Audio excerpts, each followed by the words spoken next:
house update. Okay, so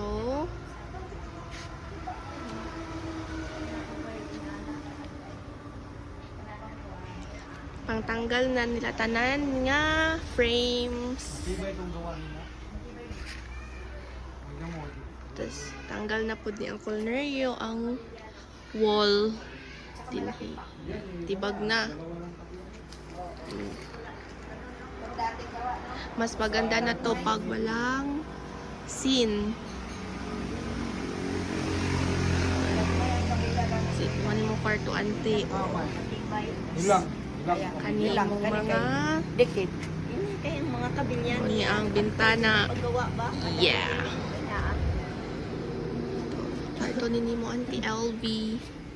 This is your room. Taman pa na siya din ha. So, Kwarto pa lang niyan, sala o kumaman. ang sala. Ito, sala na ni siya. Padulong dito. Oh, laki. So, this is my room. Muna siya ang door. Tama naman yung dining Yan. ay divider ng kalate lang sa atin.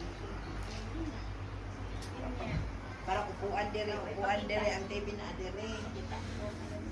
Inanamot kong dito sa balay sa wilig sa kulipian. Kasi divider. Next. So, divider na anan, ada yung malagayan. Tapos ka. Then din room ni mother.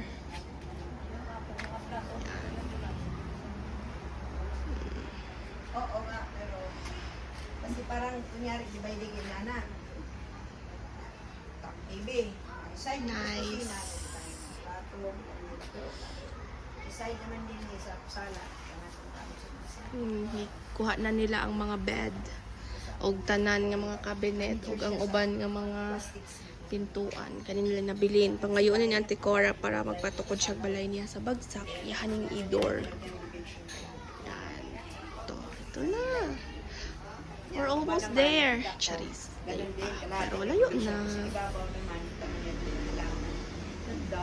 Yan yung gusto ko may kaaman. Ganda nga naman niya. Tapos kada. Sana ang inang inabas sa CR na daw makante.